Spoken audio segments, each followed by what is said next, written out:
What's up, guys? This is Jay from Generation Geek, and today we have one of my favorite supervillains that there is in comics. It really is a tie between this guy and Doctor Doom, and today we have Apocalypse, the external mutant. As always, if you guys are new here, please like, share, and subscribe, and join the Geek fam. We'll love to have you. Now, for some of you that do not know about Apocalypse, Apocalypse is seen as the first mutant, even though it has been retconned that now he's not particularly the first mutant, but he's still seen as the first one. His name in Sabanur, which is the Egyptian name, means the first one. He is the first mutant that we know of in comics is what he was intended to be. Apocalypse is an external. So for those who don't know, an external mutant are beings that cannot die. No matter what way they die, what cause of that, they will never stay dead. They will always come back. So that's already one crazy thing about his powers, that you literally cannot kill him. And if you do kill him, he is going to come back. Apocalypse has the power of molecular manipulation. That is his base power. He has complete molecular control over his entire body. So anything that you can imagine making with your own body, hammer fist, planes, guns, scissors, jet boots, whatever it is, Apocalypse can do with his own body. So that's just his base power. Of course, what comes with that is super strength and speed and agility. He can control his own bodily structure. He can make himself super fast. He can make himself super strong. So he can almost give himself any power by controlling his genetic makeup, including his X gene. But now when we get into the case of feats, boy, do we have some feats. The first one being one of the most famous ones, so we're just going to get out the way, is when Apocalypse was able to restrain the Hulk. He actually beat the Hulk, choked the Hulk out, Savage Hulk, and made the Hulk his horseman war. Yes, the Incredible Hulk, who the madder he gets, the stronger he gets, Apocalypse manhandled him and made him his horseman. Nobody manhandles the Hulk. It has been rare and few occasions, even to this day, where Hulk has just been manhandled physically. And this is one of the first instances ever in which that has happened. Then we get into a more recent run from a couple years back. I believe it was in the Uncanny Avengers, in which they did a throwback to Thor's axe Yarnborn. Yarnborn was an axe that I believe the Apocalypse twins were using to kill Celestials. It was enchanted, but it was for a reason. So back in the days, back in the Norse days, of course, Apocalypse being so old and Thor being so old, but this is young Thor, unworthy Thor, they got into a little scuffle. And in this scuffle, Thor was just getting thrashed. Apocalypse was hitting this man with eye beams, hitting him with fists, hands, everything you can think of. He is just beating Thor down. And at one point, he hit Thor so hard that it almost shattered his entire spine, to the fact that Thor had to retreat. He had to literally have this internal dialogue. He's, bruh, if I take another hit like that, I'm dead. I might be paralyzed. Like, I have to get out of here. He's like, I'm not running. This is called a strategic retreat. And of course, Thor leaves to go get his axe Yarnborn enchanted to be able to pierce Apocalypse celestial armor. Another underrated thing about Apocalypse is that what gives him even more power is that he is also merged with celestial tech. The Celestials came down a long time ago and gave Apocalypse the armor that he wears all the time. Now, in order for them to do it, they made a deal with him that they would come back and ask for something in return for him to do for them. That hasn't came in comics, at least I believe. I don't remember any instances of the Celestials coming back on their promise, but they did strike a deal with Apocalypse, and that gave him even increased power over energy manipulation and all those other things, telepathy, matter manipulation. It gave him just increased power and technological advancements as well.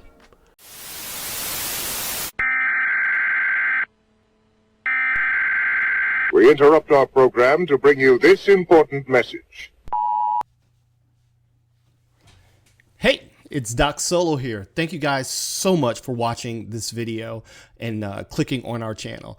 But I have a very small favor to ask. You know, this is a new venture for us, and you know, we're very, very grateful for you guys consuming our content. But if you do one small thing and actually subscribe and hit the notification bell, we notice that despite having respectful views for a channel this size, that many people that are watching and even commenting aren't actually subscribing. And so if you'd like to see more from us and to just encourage us to continue, because you dig what we're putting down, please hit the subscribe button, hit the notification bell so you know when we post new content and when we go live, and we will endeavor to continue to bring you some of the most relevant content that we possibly can. And so thank you so much. I got work to do. Enjoy the video. And to make him even more powerful, Apocalypse also has access to magic. And this is a more recent thing that we kind of find out, but he's seen as a mage amongst the mutants of Araco. They view Apocalypse not only as their leader and their king, but also as a mage. He has power over arcane magic, which just sets him on a whole nother level altogether. Apocalypse has gone against some of the strongest and most powerful beings in Marvel. He's gone toe-to-toe with the High Evolutionary, and for those of you who know, the High Evolutionary at some point was able to go toe-to-toe with Galactus himself. Yes, the High Evolutionary, who started off devolving himself into the lowest base of animal form all the way up to a god, was able to go against Galactus, and Apocalypse was giving this man hands. He's also gone against Icarus from the Eternals. Now, Icarus is another version of Superman in Marvel, kinda. He's not as powerful as those of the likes of Thor and Hyperion and Gladiator and stuff like that, but he's still up there in that tier in which he can hold his own. He might not win, but he definitely can hold his own against beings of that caliber of power. And then Apocalypse just has some crazy reality warping feats. Yes, this man at times has warped reality, though there was some caveats, but it was in the 12 story arc in which he was trying to trick the X-Men into giving him their power. So it said that he warped time and space and created this pocket reality in which they were in the future in order to trick them to give him his power. And he states here that yes, I have twisted time and space itself to give myself what I needed from you, because of course they weren't going to give him his power willingly. So he was able to manipulate that power from not only the living monolith but the mutants as well, to create a pocket dimension, an alternate reality in which the X-Men were older, were more powerful, Storm like evolved at this point. And yeah, he was able to warp reality. So like he, with just his base instincts and his intellect and his technology, he's able to create these situations in which he can warp reality. Even though it might be on a small localized scale, it's still impressive nonetheless. And believe it or not, the feat with the Celestials is powerful within itself, for the simple fact that all of the Pantheon gods, so you're talking Odin, Zeus, Ra, any god that's part of the Godheads when it comes to the Pantheon, they're called the Sky Fathers. None of them will interfere with anything that Apocalypse has going on, because a long time ago they got into this battle royale with the Celestials, and they made a promise to them, and they lost. And they made a promise to them they would no longer interfere with anything that they have going on. So when Thor came to Odin for help against Apocalypse, because he just got his butt handed to him, he ran back to his daddy and was like, "Daddy, you got to help me." He was like, "No, my boy, no, I can't do that." See what happened was, no, we had this little deal, so whatever you got going on with him, you got to handle it yourself. And Thor did that and created Yarnbor, in which became this celestial weapon killer that ended up biting him in the butt later. But that's a whole nother story for a whole nother video.